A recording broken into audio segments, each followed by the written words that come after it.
Assalamualaikum warahmatullahi wabarakatuh. Kami dari kelompok 7 ingin mempresentasikan mengenai strategi komunikasi pemulihan reputasi TIZI Indonesia menggunakan pendekatan Situational Crisis Communication Theory atau SCCT.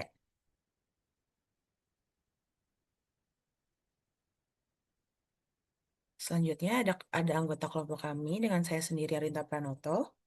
Saya Adiba Najwa. Saya Dazira Albania. Dan saya Sandrina Mutiara. Oke, kita masuk ke latar belakang. TIZI Indonesia menghadapi krisis reputasi setelah muncul ajakan boykot di media sosial usai menunjuk Nagita Slavina sebagai brand ambassador dalam promosi menu mereka, yaitu White Peach. Keputusan tersebut menuai kritik dari sebagian warganet karena dipengaruhi oleh persepsi publik terhadap sosok Nagita Slavina. Meskipun masa kerjasama mereka telah berakhir, menu White Peach tetap dipasarkan sebagai bagian dari produk TIZI sampai sekarang. Hal ini menimbulkan kesalahpahaman di kalangan sebagian konsumen yang mengira kalau kolaborasi tersebut masih berlangsung. Akibatnya, sentimen negatif terhadap TIZI terus berkembang dan berpotensi menurunkan kepercayaan konsumen serta reputasi merek. Oleh karena itu, TIZI perlu menerapkan strategi komunikasi krisis yang tepat untuk memulihkan citra perusahaan mereka.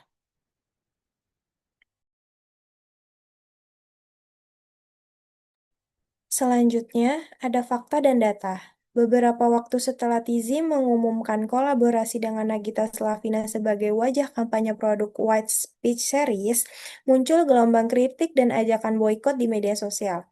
Reaksi tersebut dipicu oleh penolakan sebagian warganet terhadap sosok Nagita Slavina yang dinilai memiliki kedekatan dengan pemerintah dan kerap dikaitkan dengan berbagai isu politik yang sedang berkembang.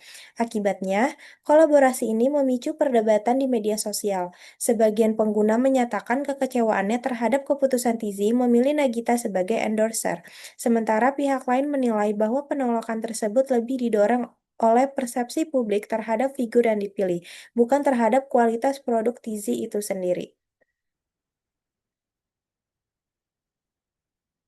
Selanjutnya ada program komunikasi yang akan dibuat. Pertama ada klarifikasi transparan, yaitu memberikan informasi yang akurat dan mengurangi kesalahpahaman publik. Yang kedua, mendengarkan aspirasi konsumen, yaitu membangun komunikasi dua arah dan menunjukkan kepedulian terhadap konsumen. Yang ketiga, menunjukkan komitmen brand, yaitu memperkuat kembali nilai, kualitas, dan integrasi Tizi secara konsisten. Yang keempat, ada kolaborasi bersama konsumen yaitu meningkatkan kepercayaan melalui pengalaman nyata pelanggan. Yang terakhir, ada monitoring dan evaluasi, mengukur efektivitas strategi komunikasi dan perkembangan sentimen publik.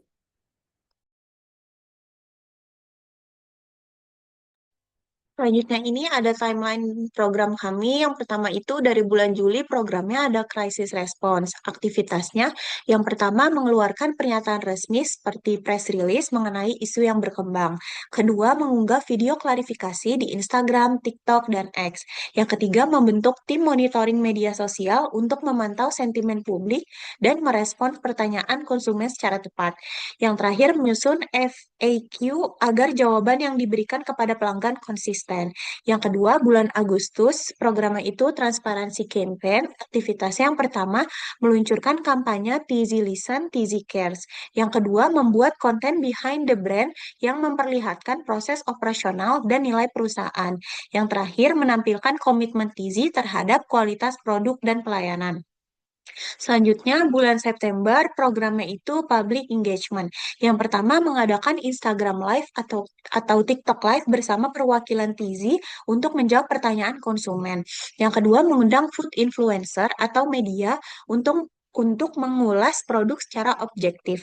Yang terakhir, membuka sesi tanya jawab dan menerima masukan dari pelanggan. Selanjutnya, bulan Oktober, programnya itu ada community dan CSR.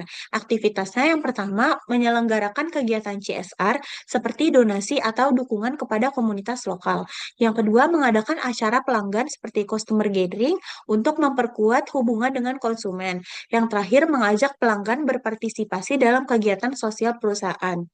Selanjutnya di bulan November, programnya itu ada Customer Loyalty Aktivitasnya yang pertama mengadakan program apresiasi pelanggan seperti voucher, promo, atau membership reward. Yang kedua mengunggah testimoni pelanggan dan user-generated content. Yang ketiga mengadakan kampanye hashtag Tizi Moments untuk meningkatkan interaksi positif di media sosial. Yang terakhir di bulan Desember programnya itu ada evaluation dan sustainability. Aktivitasnya yang pertama ada mengevaluasi hasil kampanye melalui analisis sentimen media sosial dan engagement. Yang kedua, mengukur keberhasilan berdasarkan KPI, yaitu brand sentiment, engagement, media coverage, dan loyalitas pelanggan. Yang ketiga, menyusun rencana komunikasi jangka panjang untuk menjaga reputasi merek. Selanjutnya ada target audiens. Yang pertama, masyarakat pengguna media sosial yang bertujuan untuk meluruskan persepsi yang keliru serta mendorong penyebaran informasi yang akurat. Yang kedua, ada konsumen Tizi yang bertujuan untuk memulihkan kepercayaan dan loyalitas konsumen setia Tizi. Yang terakhir, ada media dan food content creator berguna untuk membantu menyampaikan informasi yang kredibel kepada publik. Selanjutnya ada pesan utama. Yang pertama itu klarifikasi kolaborasi, yaitu menegaskan bahwa kolaborasi promosi dengan Nagita Slavina telah berakhir dan white pitch merupakan menu reguler. Yang kedua, transparansi informasi, yaitu menyampaikan informasi yang akurat, terbuka, dan berdasarkan fakta untuk mengurangi misinformasi. Yang ketiga, ada komitmen terhadap pelanggan, yaitu menjaga kualitas produk, pelayanan, dan kepercayaan pelanggan sebagai prioritas utama. Dan yang terakhir, pemulihan reputasi, yaitu membangun kembali citra positif Tizi melalui komunikasi yang konsisten dan bertanggung jawab.